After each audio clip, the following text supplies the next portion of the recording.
Hi there, I'm Andrea Koppel, and it's Time for Coffee, the podcast where you get to hear firsthand what the jobs and careers that interest you the most are really like. Hey there, Java junkies. Welcome back to another episode of T4C.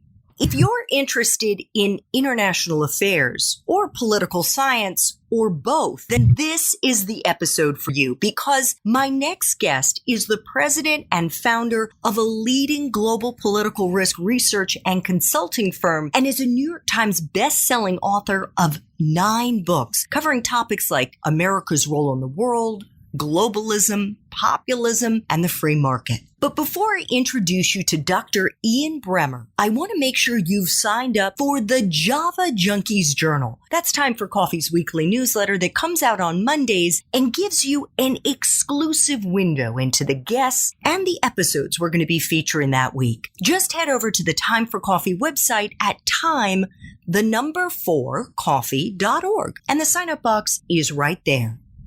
Now, my Robusto drinking political risk lovers, please grab your mug and take a chug of your favorite caffeinated brew, because it's time for another caffeinated career conversation. And my guest is the multi-talented Dr. Ian Bremmer, the president and founder of the Eurasia Group, a leading global political risk research and consulting firm. He's also the president and founder of G0 Media, where he hosts the weekly digital and broadcast show G0 World, where he explains the key global stories of the moment, sits down for in-depth conversations with the newsmakers and thought leaders of our time who are shaping our world, and he takes your questions. Ian, welcome to Time for Coffee. Are you caffeinated and ready to go? I'm ready to go. So there is that. But you're not caffeinated.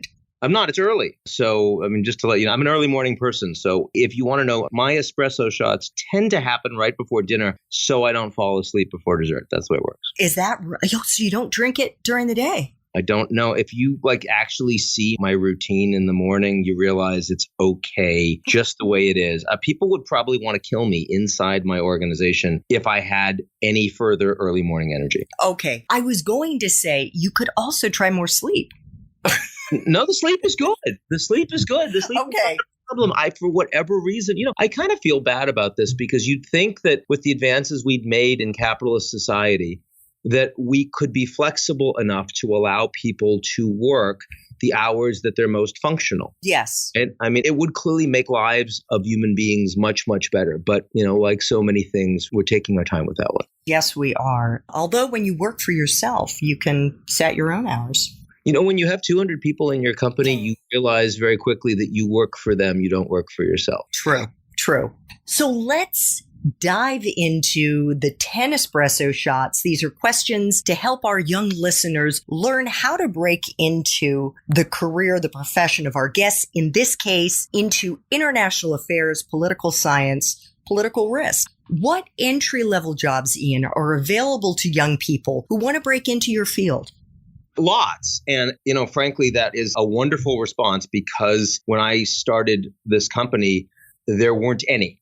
You get an advanced degree in political science and you want to be a political scientist in the private sector. That job literally did not exist, which is why I started my company 22 years ago. I had no intention of starting a company. Today, there's actually a little political risk industry out there. We have a researcher program at Eurasia Group for top folks coming from, sort of universities, really smart, really interested, but not with any experience. You can go to places like Control Risk Group or Teneo or Oxford Analytica. There are small political risk consultancies in the big accounting firms. You've even got places like BlackRock that have little political science think tanks now, KKR. So, honestly, political scientists who are really bright and inquisitive and want to be relevant, they want to be behavioral political scientists, have plenty of places they can go. Terrific. What are those entry-level jobs? They're researcher jobs. So, they're jobs where you're not waiting in line for coffee. You're not filing things. You're actually doing usually a pretty wide variety of research tasks supporting strategists and other people that have to put together a lot of background materials and a lot of support materials for decisions that are being made in those organizations. Okay. And is this for someone who has a graduate degree, or are these jobs available to young people who've graduated with political science degrees? In the case of my firm, it is literally no experience but your undergraduate. You're actually not qualified if you've done work beyond that. We want them fresh and eager and curious. But there are also, definitely if you end up getting a master's in international affairs from one of the big schools, SIPA or SAIS or Fletcher, any of those, then there are an entire host of jobs available for the 3 to 5 years out as well. Again, this is a growing industry. I'm really proud to say it. And it's a place where there are going to be a lot more opportunities for young people. Exciting. So what is a useful hard skill, soft skill that you look for in the young people that you hire, Ian?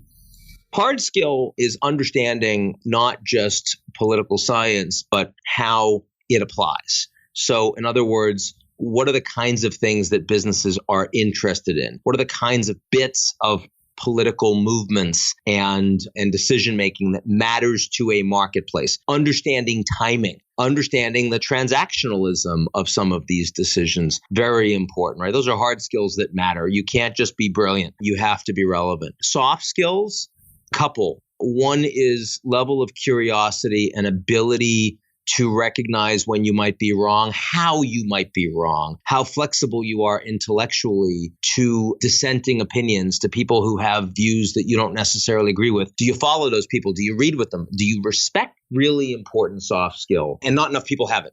You can't fake it. It's really hard to fake respect for people that disagree with you. That has to come authentically from your level of curiosity and what you do on a daily basis. It's a really easy one to interview for. I also think, frankly, and this comes from having a few decades on my odometer as well, that takes a certain degree of maturity and self-confidence to do that. Yeah, I completely agree. And yet we all know 50, 60, 70-year-olds that are completely incapable of it. It's also a question of how you were raised, where you were raised. Did you travel? What were you exposed to? In my case, I don't think I ever had a problem with this one because of my mother. She would have slapped me senseless if I had been a little bit less ecumenical. It's the way she grew up, even though she didn't have an education. So I wish I could say that I know how to identify from a bio, from a CV, what we're going to get. I'm sometimes stunned. The person looks great on paper and they just are a disaster on this issue in person. But fortunately, again, it's a very easy thing to say no to. Great. Is someone's major a deciding factor to get into this profession? In other words, if they haven't studied political science, is it a deal breaker? No, not really. In the sense that I think there's lots of life experience that can be relevant. I think that good analytic journalists who haven't majored in poli-sci but have done a lot of field work, can make it up.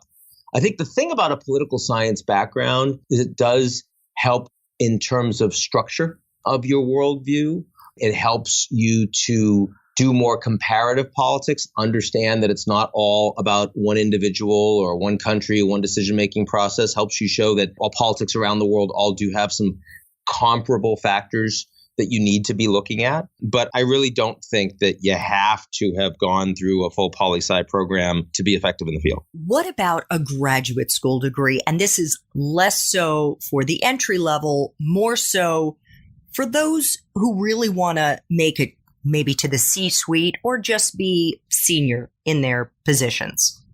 Robert Kaplan works for us at Eurasia Group as one of our managing directors, 18 books, one of the most respected macro thinkers in the field, period. Our clients love him. He's got an undergraduate degree. I think that the reason you get a graduate degree has more to do with the network effects from the people that you meet there, your colleagues, the professors, and the rest, which is one reason I would say don't bother with a PhD if you can't get into one of the top programs, because you lose those network effects completely. You'd be much better off spending those 4, 5, 6, 7, 8 years in some cases, actually getting hard work experience and developing those networks yourselves in the field than it would be to be in a university setting where the people around you just don't have them. And what kind of grad school degree do you think are the most useful ones to have? Well, I mean, that's why I said first and foremost is the place. I mean, I really disagree with Malcolm Gladwell on this, who says it doesn't matter where you go to school as long as it's a decent education. I couldn't disagree more. You need content, but you also need to be able to communicate, and you have to have access to gatekeepers. And, Harvard has access to gatekeepers. Stanford does. Yale has fewer, but they exist. Columbia. Once you start talking about really good state schools and really good second and third tier schools, the network effects go to almost zero. It pains me to say that, but it's really important. Beyond that, yeah, you definitely want to make sure that the program you're going into is a solid program. And I think that ensuring that you can take courses that are fairly far afield so you don't get too narrow in a single country, too narrow in a single discipline, but can do a little economics, can do a business school course or two, can learn a bit about management, psychology. When I was at Stanford, I was able to take a course in applied psychology from Amos Tversky, who wrote all of those papers with Daniel Kahneman, eventually won the Nobel. Tversky died. It made an enormous difference in the way I thought about how politics applied to the world. And if they hadn't let me take that course, because I had to do all poli-sci, I wouldn't have been exposed to it. It would change my thinking. So I think those things matter. Great points. What about life experiences, Ian? What, in your opinion and in your experience, do you think are the most useful ones for someone starting out in this field to have? Traveling. Actually having a chance to expose yourself to a completely different context of people and thought processes that are around you. My first trip outside the U.S. was to the former Soviet Union in 1986, when Gorbachev had just become the general secretary and before perestroika had started. And I mean, enormously impressionable. I was, all of 16 years old back then. Made an enormous impact on the way I thought about the world and how limited what I had read, the newspapers, the media, the conversations I had been exposed to before that. I think, young people, especially starting out, really need to have that kind of experience. And I know that you also speak Russian. So how important is it to study languages as well? I mean, it's becoming somewhat less important in the sense that within 5 years, I think that the real-time translation programs that will exist on your smartphone will allow you to communicate in foreign countries in a way that I could only have dreamt of when I was traveling. What's important about learning a language is it helps you understand the mindset. And it helps you develop the relationships that are deeper with those people. But countries around the world are much more accessible to people beyond tourism because the languages are no longer black boxes. I couldn't agree more. I think it's a golden key that unlocks these societies. What for you is the best part of being in a global political risk firm?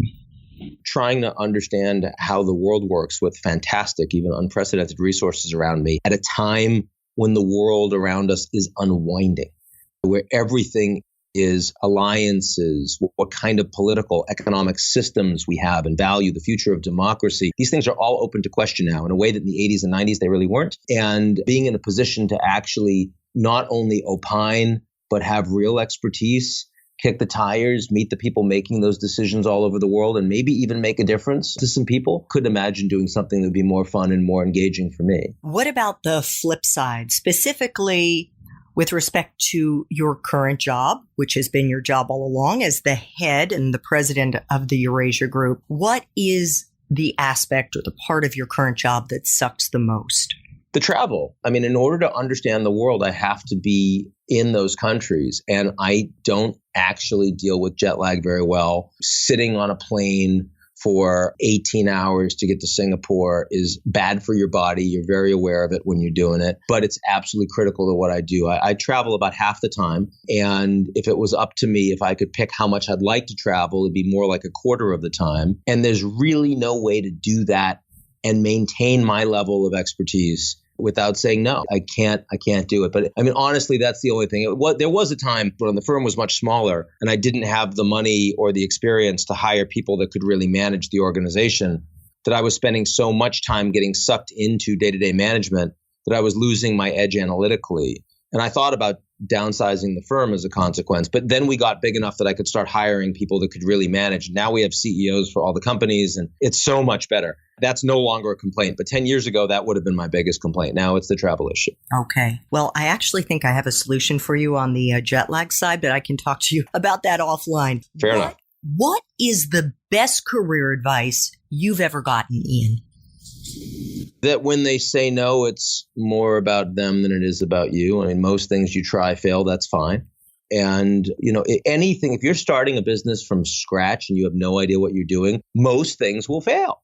Most businesses fail, most ideas fail, most requests fail. And so the best business advice I have is don't let that bother you. Just keep going, right? I mean, I've never been put in a funk or been unable to function when an idea of mine doesn't work out. And I'll tell you, the number of people that have come to me and say that they have ideas for companies that they'd love to do and they wish they could try, and almost none of them ever do. And I think it's because they're not prepared to fail a lot. And there's nothing wrong with failing a lot. I mean, if you're not failing a lot, it means you're not trying a bunch of stuff. That's really never had an impact on the way I think about either my career or my self-worth or how the world works. I really don't expect people to say yes, right? I think you have to, your expectations need to be of yourself. They can't be of outcomes. And I think as long as you have that, you're set up for success.